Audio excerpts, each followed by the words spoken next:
Olá, sejam bem-vindos a mais um podcast da Unimed Campo Grande. E hoje vamos falar dos nossos pequenos, das nossas crianças. Estamos aqui com o pediatra, Dr. Alberto Jorge. Tudo bem, Alberto? Tudo bem, e você? Tudo jóia.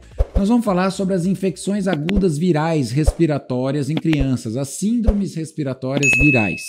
Alberto, esse tema é um tema às vezes que é complexo para as mães entenderem, mas do que a gente está falando de síndromes respiratórias virais? Obrigado pelo convite, André, em nome da Unimed. Na verdade, a síndrome respiratória viral é qualquer situação, qualquer quadro respiratório, a gente está falando aqui das crianças, né? Que a criança apresente. Uma coriza, uma tosse, uma febre, né? Então é um quadro que envolve o sistema respiratório da criança. Que tem um agente infeccioso viral por trás desse desencadeando. Sim, na verdade tem alguns agentes etiológicos, né? Que podem desencadear sintomas diferentes, todos eles vírus, né?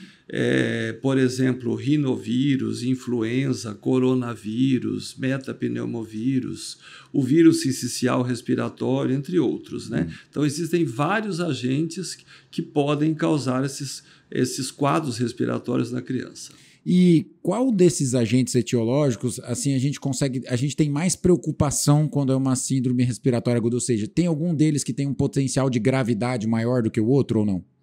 Normalmente, sim. Por exemplo, eu vou citar um exemplo, né? Existem situações e situações, mas hoje a gente está presenciando, não só aqui no nossa cidade, nosso estado, mas em todo o país, dos quadros de bronquiolite, que eles afetam principalmente os bebês, as crianças com menores de 1 ano de idade, e o maior fator etiológico, o maior agente etiológico, o maior agente causador desse quadro é o vírus sincicial respiratório. Esses quadros, quanto menor a criança, maior a gravidade normalmente, maior os cuidados que a gente tem que ter.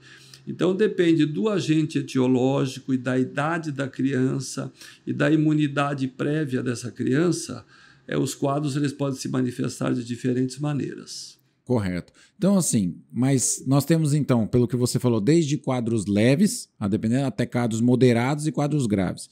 Quais seriam os sintomas dos quadros leves, daí dos mais preocupantes e aqueles que necessitam de procura de pronto-socorro, por exemplo? Essa pergunta tua é muito importante. Vai ser uma resposta até um pouco mais longa, porque eu acho que o pessoal merece um esclarecimento, né? Os quadros realmente respiratórios na criança, eles podem ser bem leves. O que é um quadro leve? Uma coriza, uma tosse esporádica, uma febre baixa de vez em quando. E aí aquela criança está brincando, está se alimentando, está ok, né? Então esse é um quadro leve, que normalmente é o resfriado comum, que é o quadro respiratório viral nas crianças mais frequente.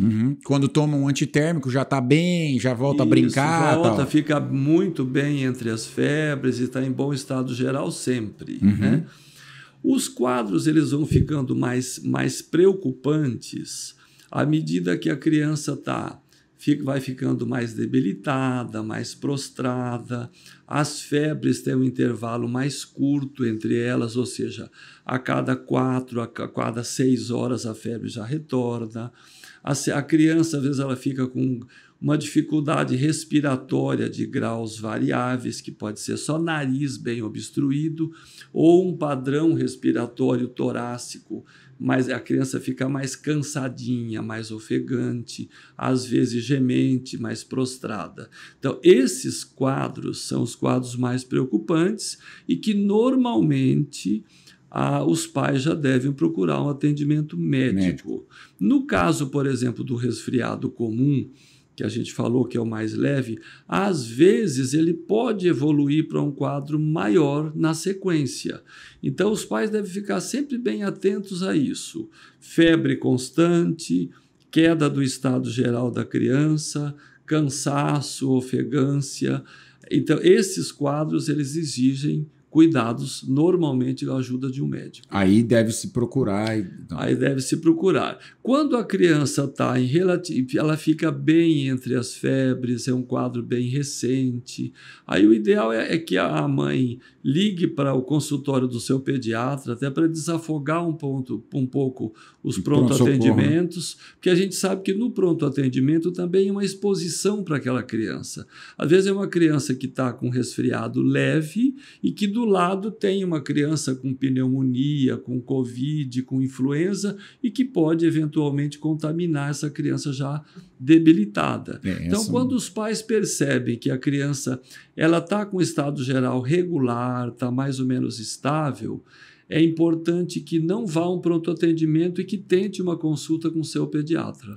E acho que uma ansiedade grande também que existe é que, às vezes, a procura é principalmente para o tratamento com antibiótico, né? E muitas vezes desses casos, no início, como são doenças virais e às vezes algumas com curso autolimitado, muitas vezes não vai precisar usar o antibiótico, se a criança está bem, então dá para esperar um pouquinho, né? Se for viral, claro, não vai usar, mas dá para esperar um pouquinho até que ela consiga a consulta com o pediatra, né? Sim, essa tua pergunta é fundamental. Por quê?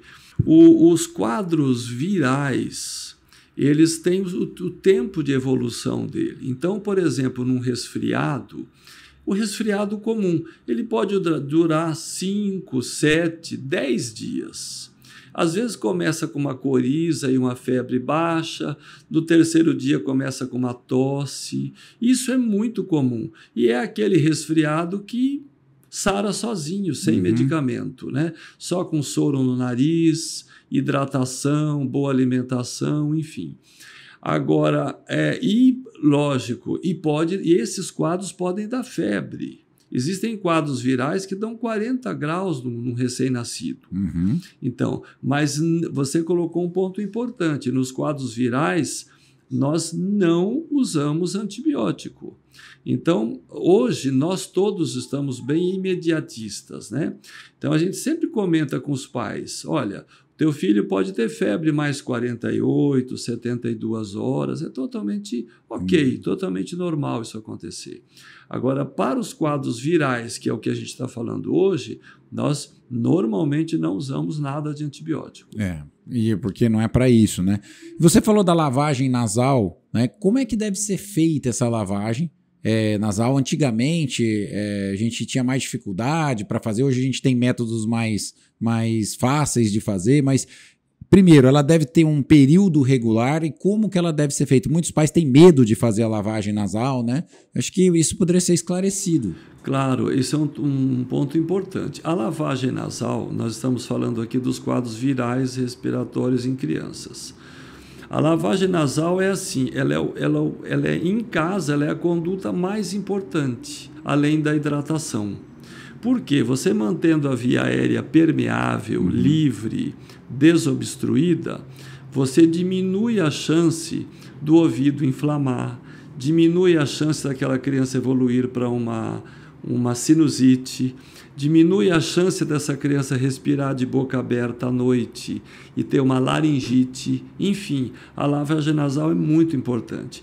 E o ideal é que ela seja feita lavando-se mesmo o nariz, né?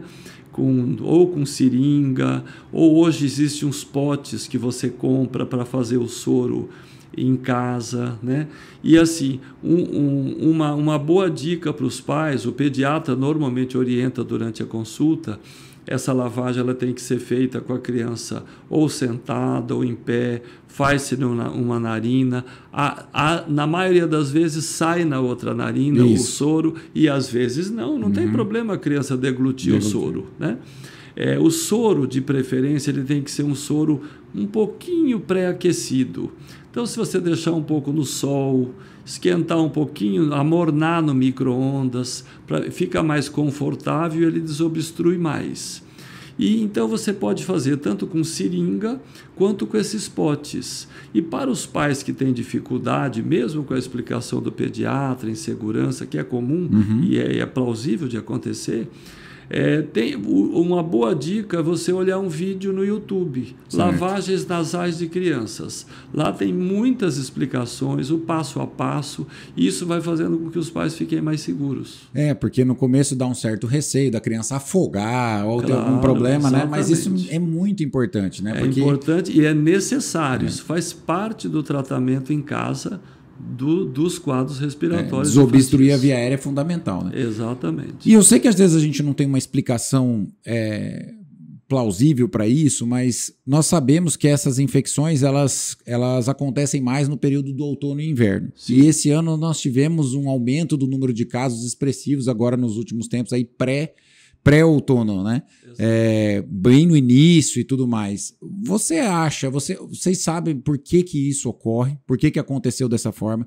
Você acha que pelas crianças terem tido um tempo maior em casa há 2 anos atrás, sem contato com vírus em escola, essas coisas assim, isso pode ter antecipado um pouco esse surto ou não?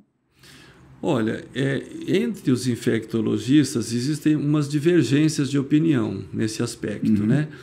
A minha visão em particular é o seguinte: o ano passado já foi um ano que as crianças elas ficaram juntas a partir do início do ano, né?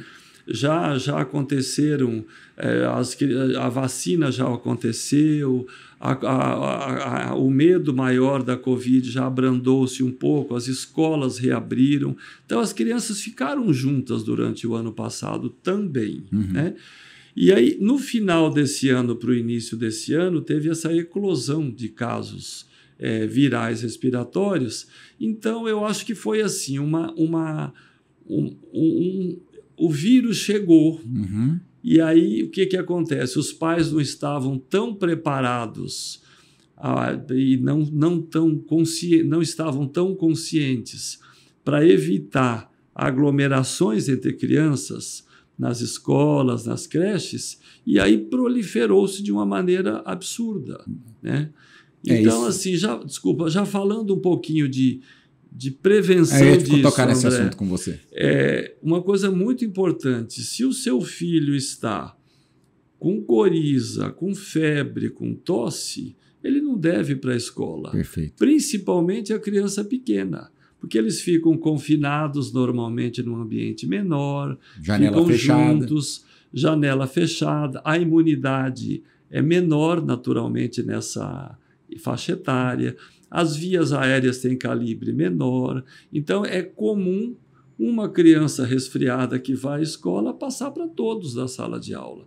Então, acho que isso justificou esse absurdo de demanda de quadros respiratórios que aconteceram nesses últimos 2, 3 meses. Eu ia te perguntar exatamente isso, e principalmente assim, a orientação que a gente deve ter, né? Então, assim, não manda, mesmo que a criança esteja bem, né, ela ir para a escola era um fator de contaminação das demais, né, de espalhar isso aí, e não só na escola, mas também vai em aniversário, vai em shopping, vai nessas coisas todas. Exatamente. Né? E quando a criança é muito pequena, ainda com um sistema imaturo imunológico, né, eu não sei se é tão viável sair muito precocemente com esses bebês muito pequenos, né, que a gente vê às vezes hoje em dia, né, que até dá, né, expondo às vezes ao contato aí em ambientes muito cheio, né? E isso realmente é uma super exposição para o bebê, né?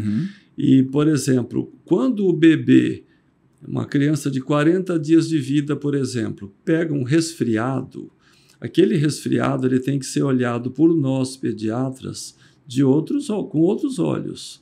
Porque a chance de ele evoluir para uma bronquiolite ou de ser uma bronquiolite numa fase inicial não é pequena. Então, a conduta mais correta dos pais, realmente, principalmente nessa época do ano, para os bebês pequenos, é não expô-los a aglomerações. Aglomeração de uma maneira geral, como você falou. Festa de aniversário, igreja, shopping, não tem porquê um bebezinho ir nessa época do ano né? E acaba sendo uma exposição. É porque quem advoga do lado contrário diz que mas a criança deve ser exposta porque vai em alguma fase da vida ela vai encontrar o vírus. Sim, ele é presente, mas a criança está mais preparada para esse encontro. Ela tem que estar melhor preparada imunologicamente. Por exemplo, uma criança nos primeiros 3 meses de vida, o sistema imunológico dela está extremamente imaturo. Então, ela está muito vulnerável, né? Então, isso é um dado muito importante a se considerar. Que legal. Bom, falando nisso, na proteção do sistema imunológico, qual o papel das vacinas nesses casos? O que você tem percebido ao longo do tempo e qual que é o papel, principalmente, para qual tipo de vírus que a gente tem vacina hoje em dia? Na verdade, é o seguinte, as vacinas, elas são fundamentais, né? Então, eu vou só te falar um relato bem rápido assim. Tranquilo. O CDC, que é o órgão máximo de saúde pública dos Estados Unidos, ele fez um estudo no século passado, de 1900 a 1999, dos 10 tópicos que mais contribuíram para a saúde pública dos Estados Unidos. E as vacinas estavam em primeiro lugar. E se qualquer outro país fizesse esse estudo, não seria diferente. E assim acontece até hoje. Então, infelizmente, hoje a gente tem uma onda de hesitação vacinal, né? Uma onda de fake news, os antivacinistas. Então, isso prejudica muito, às vezes, a compreensão, a elucidação científica, né, dos pais, o que ele pode fazer pelo melhor para o seu filho. Mas, categoricamente, a gente afirma que as vacinas, todas elas são fundamentais. Hoje nós temos 2 vacinas muito importantes para, inclusive, os bebês acima de 6 meses, que é a Covid e a gripe. Nós estamos na época da sazonalidade da gripe. A vacina antigripal já está disponível e é muito importante que todos nós nos vacinemos. E a vacina antigripal, por exemplo, já há muitos anos, ela é indicada em todo o planeta, para todas as pessoas acima de 6 meses de vida, e o ideal é que ela seja feita anualmente, porque é uma vacina que muda todo ano. Muda porque muda o vírus, né? Então tem que ser atualizado. Né? As cepas são variáveis a cada ano. Né? E os pais se vacinando também, eles protegem o bebê, né? Porque acaba a contaminação sendo feita, às vezes, até pelos próprios pais. Né? Essa imunidade coletiva que você mencionou agora é muito importante. A gente sempre comenta com os pais com um bebezinho de colo que ainda não pode fazer a vacina de gripe porque tem menos de 6 meses, né? Não deixe de fazer a sua vacina, porque você está protegendo indiretamente o seu bebê. Então, a gente tem que nos proteger, né, para promover essa imunidade de rebanho, essa imunidade coletiva. E também deixar bem claro, né, que essas doenças virais sazonais, elas sempre ocorreram, né?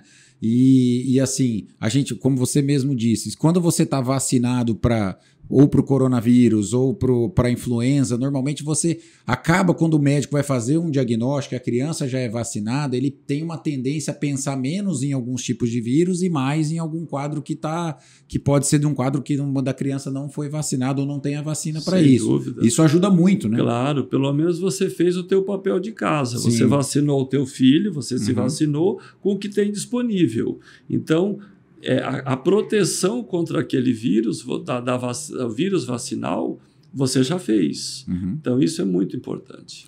Você até comentou das vacinas. Antigamente, na infectologia, né, assim, já bem para trás, nós tínhamos enfermarias de doenças virais separadas uma das outras, né, quando não tinha vacina. Aí a gente está falando de pólio, sarampo, né, que é uma coisa que, apesar de não ser doença respiratória, uma coisa muito importante a ser tocada e lembrada, né? Não dá para a gente ter de novo epidemia de sarampo ou casos de sarampo numa doença praticamente que é... Ou pessoas morrendo de varíola. Varíola. Né? Ou a poliomielite deixando sequelas, né? Enfermarias todas, como você falou, cheias de sarampo, com meningite por sarampo, com encefalite, enfim. Foram décadas muito cruéis na nossa história de saúde pública, que felizmente a gente conseguiu abolir muitas dessas doenças única e exclusivamente graças às vacinas. né? Então isso é importante. Então, assim, a mensagem acho que a gente tem que deixar é que assim, a prevenção, o cuidado em casa, a lavagem nasal, procurar o médico quando apresentar os sinais de gravidade que nós dissemos aqui, ela é fundamental para a gente poder compreender e lidar melhor com esse tipo de doença, né? Exatamente. Que bom. Alberto, antes da gente ir embora, eu gostaria de te entregar aqui uma caneca aqui do nosso programa. Muito obrigado. Deixar para você tomar seu chazinho, café, enquanto atende seus pacientes. Muito obrigado. Agradecer você demais. Eu tenho certeza que todos gostaram desse nosso bate-papo. E se gostaram, encaminhe para os seus familiares, para os seus amigos. É um tema muito importante. Ajude-nos a esclarecer adequadamente a população. A Unimed esse ano faz 50 anos. Estamos cada vez mais trabalhando para atender melhores os clientes. Um abraço a todos e até a próxima. Obrigado.